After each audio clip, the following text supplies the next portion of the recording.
Chapter 2.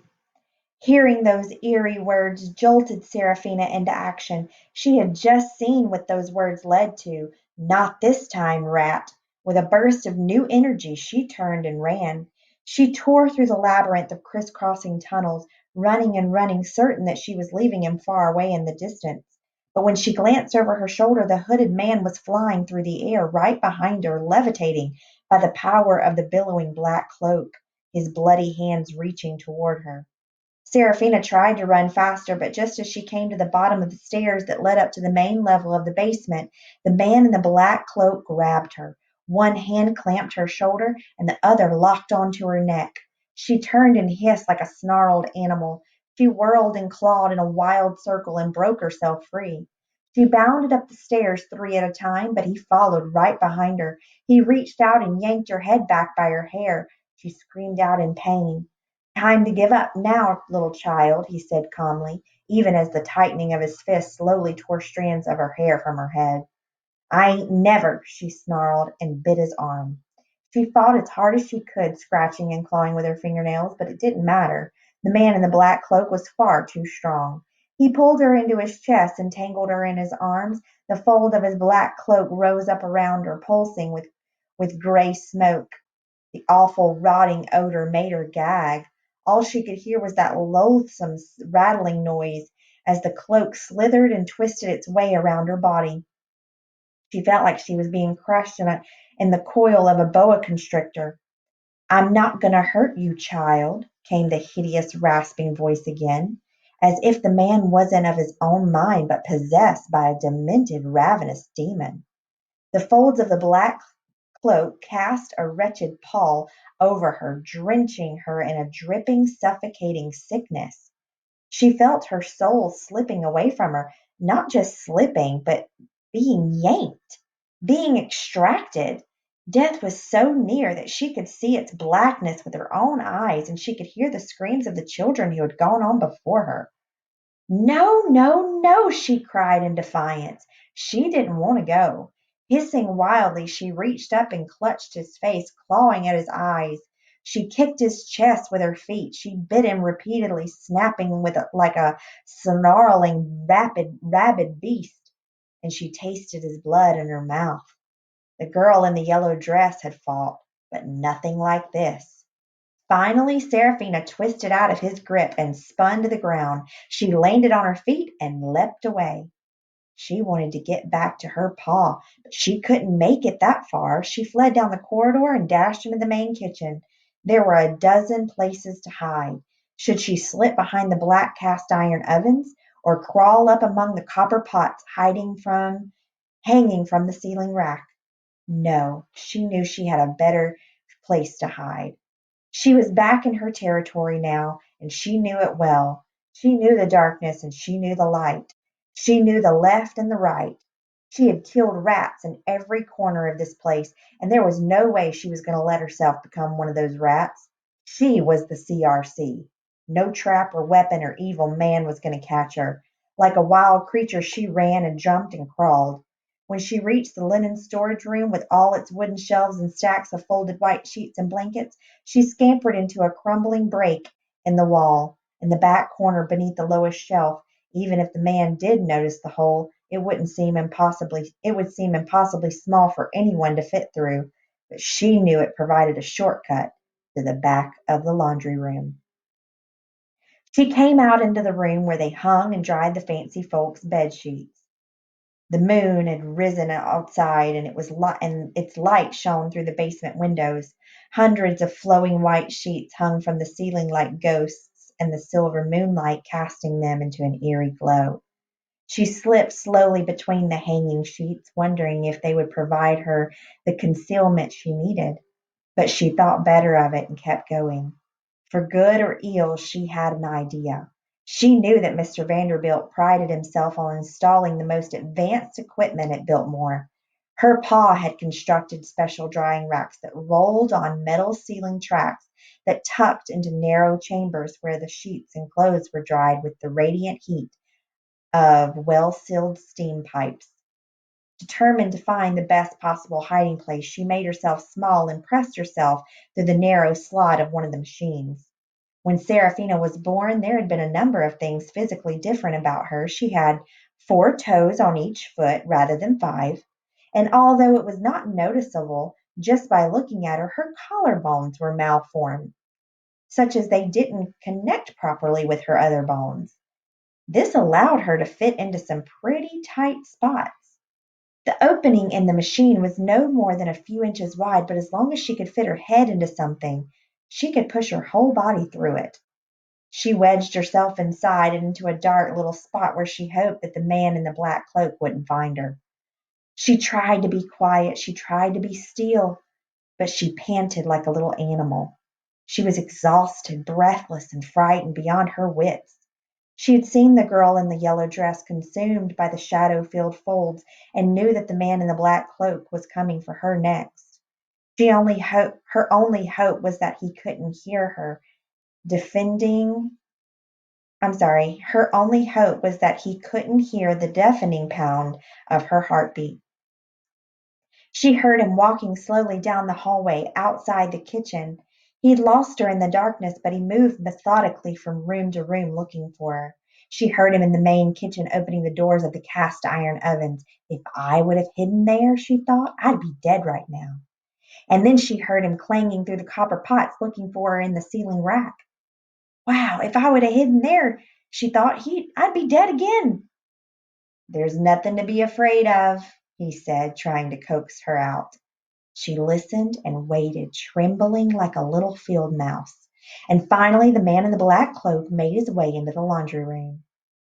Mice are timid and prone to panic-induced mistakes at key moments.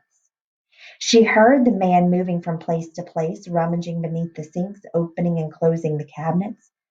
Just stay still, little mouse. Just stay still, she told herself. She wanted to break cover and flee so bad, but she knew that the dead mice were the dumb mice that panicked and ran. She told herself over and over again, don't be a dumb mouse, don't be a dumb mouse. And then he came into the drying area where she was and moved slowly through the room, running his hands over the ghostly sheets. If I would have hidden there. He was just a few feet away from her now, looking around the room, and even though he couldn't see her, he seemed to sense that she was in there. Serafina held her breath and stayed perfectly still. Chapter 3. She didn't know how long she had been asleep or even where she was. She found herself crammed into a tight, dark place, her face pressed up against metal. She heard the sound of footsteps approaching and she stayed quiet and listened. It was a man in work boots, tools jangling. Feeling a burst of happiness, she wriggled her way out of the machine and into the morning sunlight pouring through the laundry room windows. Here I am, Pa, she cried, her voice parched and weak. I've been gnawing on leather looking for you, her pa scowled. You weren't in your bed this morning. She ran forward and hugged him, pressing herself into his chest. He was as large and hardened as a man with thick arms and rough, calloused hands. His tools hung from his leather apron, and he smelled faintly of metal, oil, and the leather straps that drove the workshop's machines. In the distance she heard the sounds of the staff arriving for the morning, the clanking of pots in the kitchen, the conversations of the workers. It was a glorious sound to her ears. The danger of the night was gone. She had survived. Wrapped in her father's arms, she felt safe and at home. He was more accustomed to mallets and rivets than a kind word, but he'd always taken care of her, always loved and protected her. She couldn't hold back the tears of relief stinging in her eyes. Where have you been, Sarah? Her father asked. He tried to get me, Pa. He tried to kill me. What are you going on about, girl? Her pa said suspiciously, holding her by the shoulders with his huge hands. He looked intently into her face. Is this another one of your wild stories? No, Pa, she said, shaking her head. I ain't in any kind of mood for stories. A man in a black cloak took a little girl and then he came after me. I fought him, Pa. I bit him a good one. I spun around and clawed him and I ran and got away and I hid. I crawled into your machine, Pa. That's how I got away. It saved me. What you mean, he took a girl? Her pa said, narrowing his eyes. What girl? He He made her. She was right in front of me, and then she vanished before my eyes. Come on now, Sarah, he said doubtfully. You sound like you don't know whether you're washing the clothes or hanging 'em out. I swear, Pa, she said, just listen to me. She took a good hard swallow and started at the beginning. As the story poured out of her, she realized how brave she'd actually been. But her pa just shook his head. You've had a bad dream, is all. Been reading too many of them ghost stories. I told you to stay away from Mr. Poe.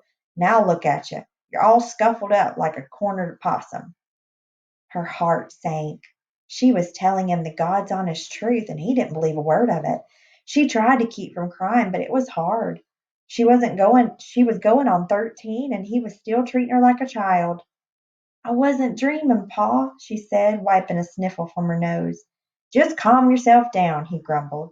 He hated it when she cried. She'd known since she was a little girl that he'd rather wrangle with a good piece of sheet metal than deal with a weepy girl.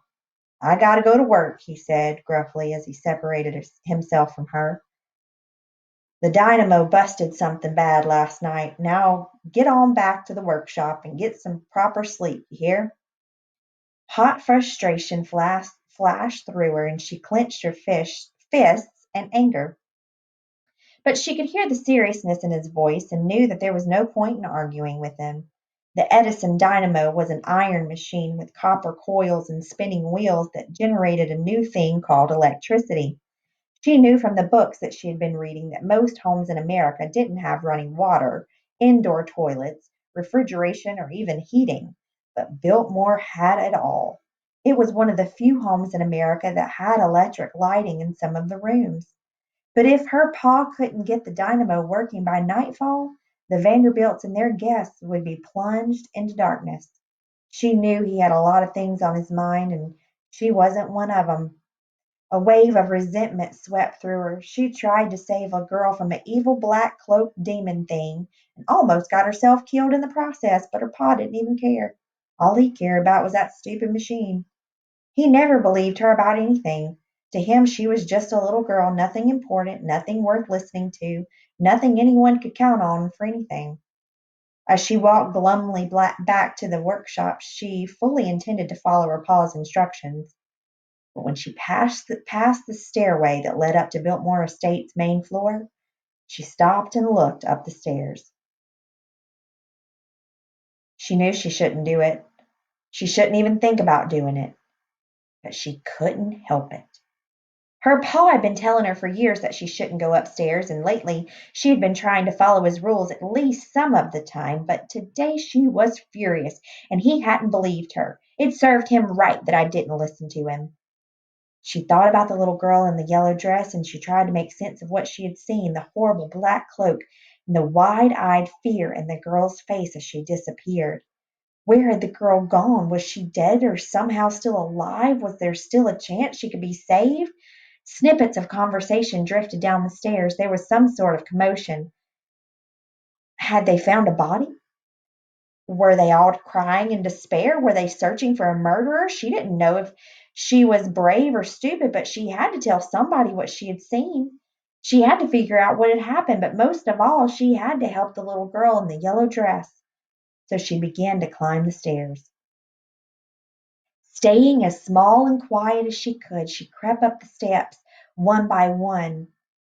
A cacophony of sounds floated down to her, the echo of people talking, the rustling of clothing, dozens of different footsteps. It was a crowd of many people.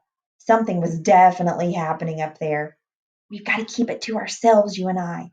Her pa's warning played in her mind as she kept climbing. There ain't no sense in people seeing you and asking questions.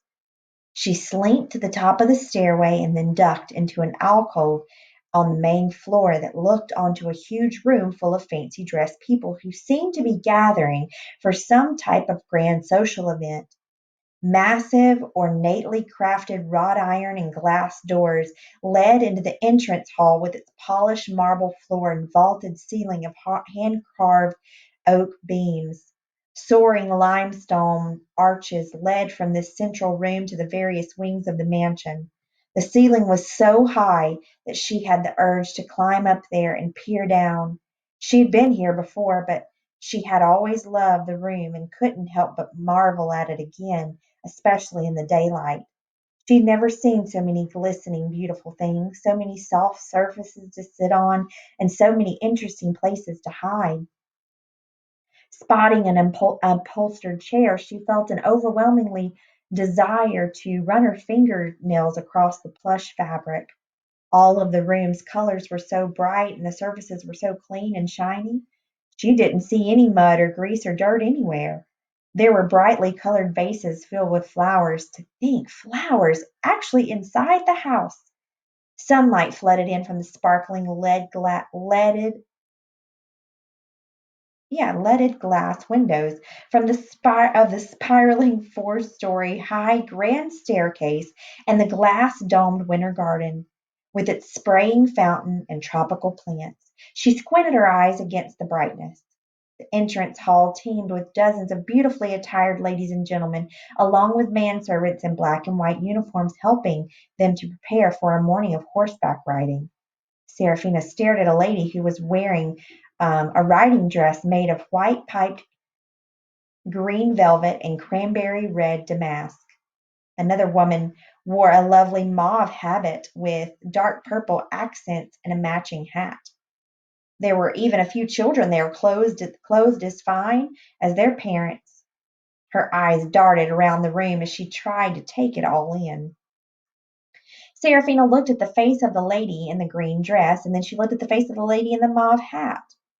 She knew her mamma was long dead, or at very least long gone, but all of her life, whenever she saw a woman, she checked to see if the woman looked like her. She studied the faces of the children, too, wondering if there was a chance that any of them could be her brothers or sisters. When she was little, she used to tell herself a story that maybe she had come home one day to the house, muddy from her hunting, and her mother had taken her downstairs and stuck her in the belt driven washing machine and then went back upstairs and accidentally forgot about her, just spinning and spinning away down there. But when Seraphina looked around at the women and children in the entrance hall and saw their blonde hair and their blue eyes and their black hair and their brown eyes, she knew that none of them were her kin. Her pa never talked about what her mamma looked like, but Seraphina searched for her in every face she saw. Seraphina had come upstairs with a purpose, but now that she was here, the thought of actually trying to talk to any of these fancy people put a rock in her stomach. She swallowed and inched forward a little, but the lump in her throat was so huge she wasn't even sure she could get a word out. She wanted to tell them what she saw, but it suddenly seemed foolish. They were all happy and carefree, like so many larks on a sunny day. She didn't understand. The girl was obviously one of these people, so why weren't they looking for her? It was like it never happened, like she had imagined the whole thing. What was she going to say to them? Excuse me, everyone. I'm pretty sure I saw a horrible black cloaked man make a little girl vanish into thin air. Has anybody seen her? They'd lock her up like a cuckoo bird. As a tall gentleman in a black suit coat walked by, she realized that one of these men might actually be the man in the black cloak. With his shadowed face and glowing eyes, there was no doubt that the attacker had been some sort of specter, but she had sunk her teeth into him and tasted real blood, and he needed a lantern to see, just like all the other people she had followed over the years, which meant he was one of this world too. She scanned the men in the crowd and, keeping her breathing as steady as she could, was it possible that he was there at this very moment? Mrs. Edith Vanderbilt, the mistress of the house, walked into the room wearing a striking velvet dress and a wide brimmed hat. Seraphina couldn't take her eyes off the mesmerizing movement of the hat's feathers. A refined and attractive woman, Mrs. Vanderbilt had a pale complexion and a full head of dark hair, and she seemed at ease in her role as hostess as she moved through the room. "While we wait for the servants to bring up our horses," she said happily to her guests, "I would like to invite everyone to join me in the tapestry gallery for a little bit of musical entertainment." A pleasant murmur passed through the crowd. Delighted by the idea of a diversion, the ladies and gentlemen streamed into the gallery, an elegantly decorated room with its exquisitely hand-painted ceiling, intricate musical instruments, and delicate antique wall tapestries. Seraphina loved to climb the tapestries at night and run her fingernails down through the soft fabric. "I'm sure most of you already know Mr. Montgomery Thorne," Mrs. Vanderbilt said with a gentle sweep of her arm toward a gentleman. "He has graciously offered to play for us today." "Thank you, Mrs. Vanderbilt," Mr. Thorne said as he stepped forward with a smile. "This whole outing is such a wonderful idea, and I must say you are a most radiant hostess on this lovely morning." "Oh, you are too kind, sir," Mrs. Vanderbilt said with a smile. To Seraphina, who had been listening to Biltmore's visitors for her entire life, he didn't sound like he came from the mountains, from North Carolina, or from New York like the Vanderbilts. He spoke with the accent of a Southern gentleman, maybe from Georgia or South Carolina. She crept forward to get a better look at him, and he wore a white satin hat around on his head, a brocade waistcoat, and pale gray gloves, all of which she thought went nicely with his silvery black hair and perfectly trimmed sideburns. He picked up a finely he picked up a finely made violin and its bow from the table where it had been laying. "Since when do you play the violin, Thorne?" called one of the gentlemen from New York in a friendly tone. "Oh, I've been practicing here and there, Mr. Bendel," said Mr. Thorne, as he lifted the instrument to his chin. "When? On a carriage ride here?" Mr. Bendel retorted, and everyone laughed. Seraphina almost felt sorry for Mr. Thorne. It was clear from their playful banter that Mr. Bendel and Mr. Thorne were companions, but it was equally clear that Mr. Bendel had serious doubts as to whether his friend could actually play. Seraphina watched in nervous silence as Mr. Thorne prepared himself. Perhaps it was a new instrument to him, and this was his first performance. She couldn't even imagine playing such a thing herself.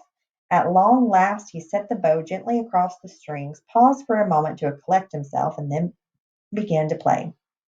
Suddenly the vaulted rooms of the great house filled with the loveliest music she had ever heard, elegant and flowing like a river of sound. He was wonderful, spellbound by the beauty of his playing.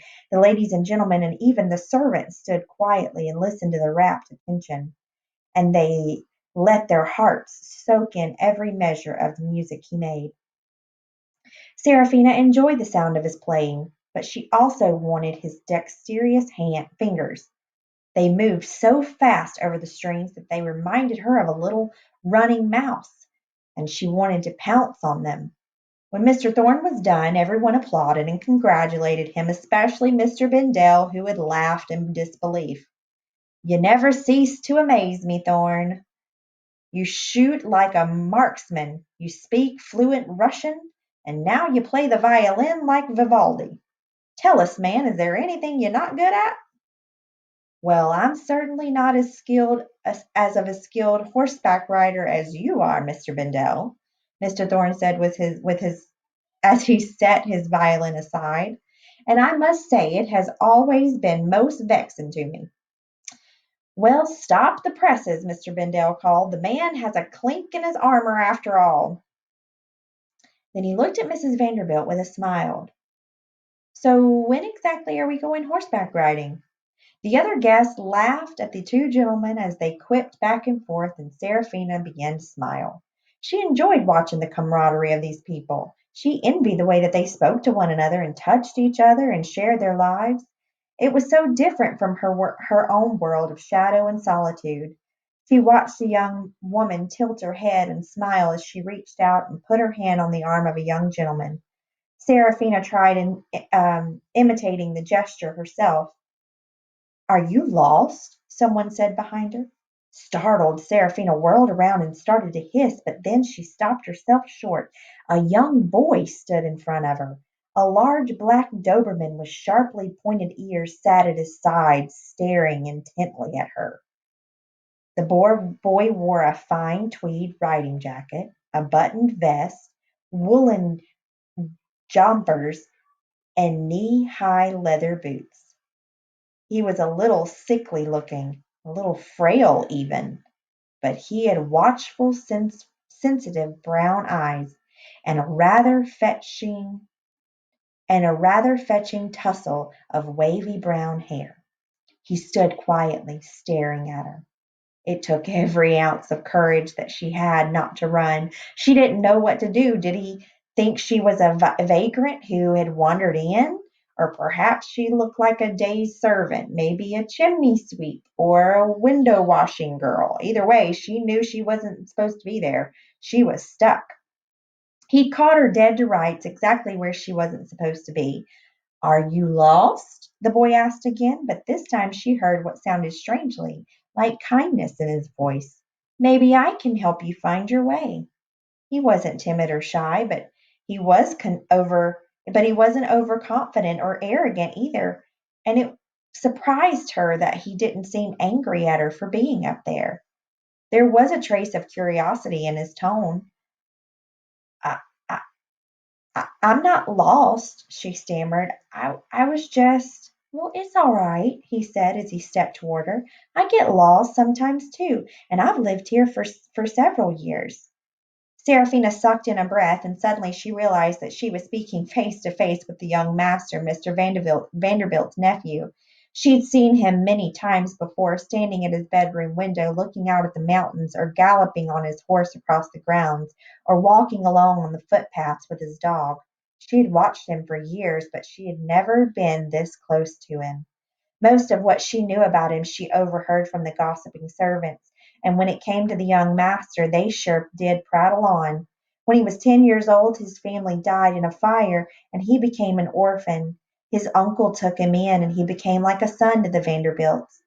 He was known as a loner. Some of the less charitable folks whispered that the young master preferred the company of his dog and his horse to most people. She had overheard the men in the stable saying that he had won many blue ribbons at equestrian events and was considered one of the most talented horseback riders around. The cooks, who prided themselves on preparing the most exquisite gourmet meals, complained that he always shares his food with his dog. I've explored pretty much every room on the first, second, and third floors, the young master said to her. And the stables, of course, but the other parts of the house are foreign to me. As the boy spoke, she could tell he was trying to be polite, but he kept studying her with his eyes. It was nerve wracking. After all those years she had been hiding, it felt so strange to have someone actually looking at her. It made her stomach twist, but at the same time her skin tingled all over. She knew she must be looking completely ridiculous standing before him in the remnants of her pa's old work shirt, and he must have noticed her hands were dirty, and there were smudges all over her face. Her hair was as wild as a banshee's, and there was no hiding its streak in color. How could he help but stare? She reckoned that he knew most of the guests and servants, and she could see him trying to figure out who she was. How out of place she must have seemed to him. She had 2 arms and legs like everyone else, but with the sharp cheekbones and her golden eyes, she knew she didn't look like a normal girl. No matter how she ate, she couldn't put on any weight on the feral leanness of her body. She wasn't sure if she looked more like a skinny little shoat to the Vanderbilt boy or like a savage little weasel, but neither of those animals belonged in a house.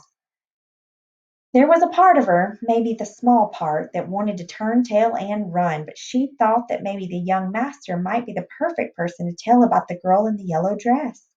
The silky laced adults, with all their highfalutin airs, wouldn't pay a smudged faced girl any mind, but maybe he would. I'm Braden, he said. I'm Seraphina, she blurted out before she could help herself. You fool, why did you give him your name? It was bad enough that she'd allowed herself to be seen, but now he had a name to go with her face. Oh gosh, her father was going to kill her. It's good to meet you, Seraphina, he said, bowing as if she deserved the same respect as a proper lady. This is my friend Gideon, he said, introducing her to his dog, who continued to sit and study her with steady black eyes. "Hello," she managed to say, but she didn't appreciate the way that the dog stared at her like it was only his master's command that kept him from chomping on her with his gleaming white teeth. Gathering her courage, she looked at Braden Vanderbilt nervously. "Master Braden, I came up here to tell you something that I saw." "Really? What'd you see?" he asked, full of curiosity.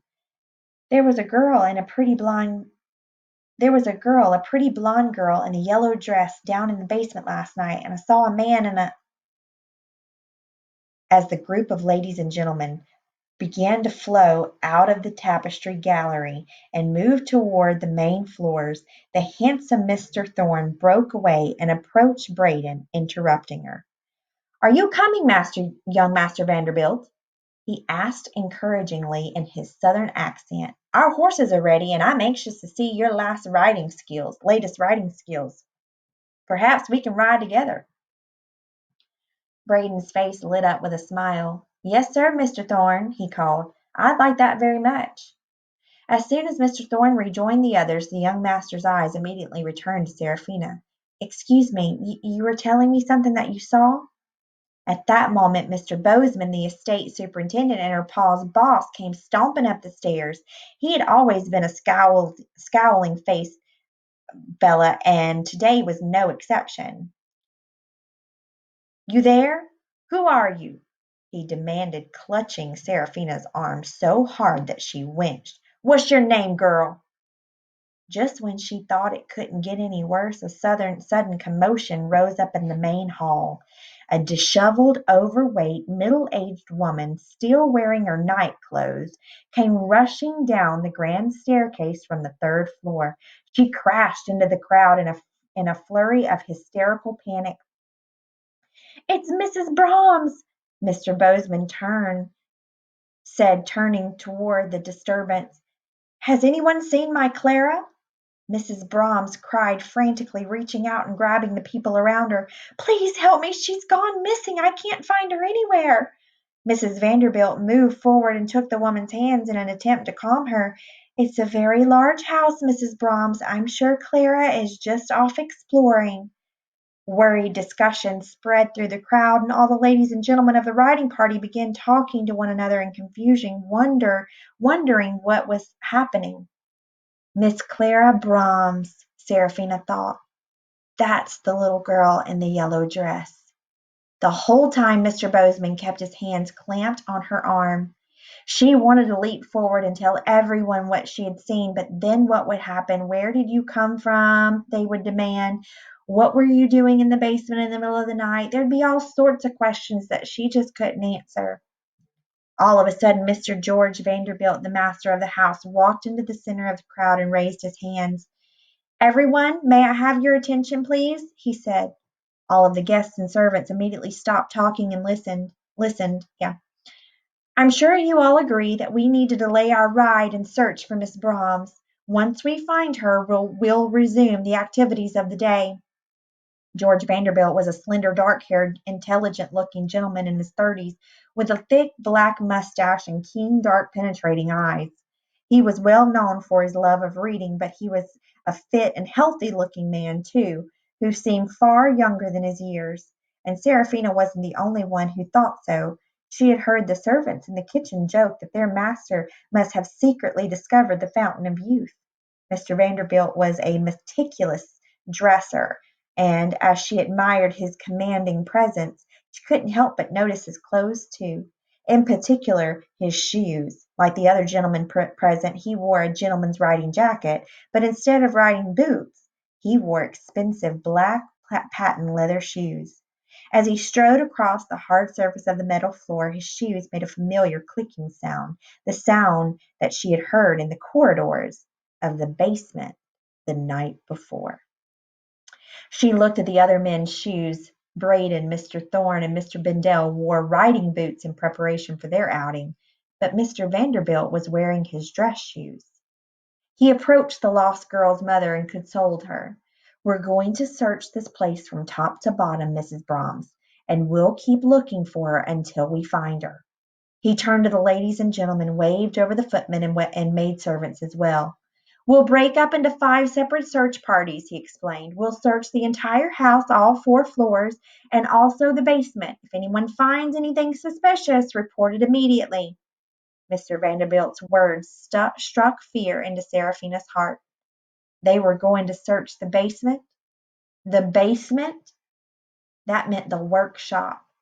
And with a mighty twist of her body, she yanked herself out of Mr. Bozeman's grip and darted away before he could stop her. She bounded headlong down the stairs into the basement. She had to warn her pa. The leftovers from last night's dinner, the mattress she slept on, they had to hide it all.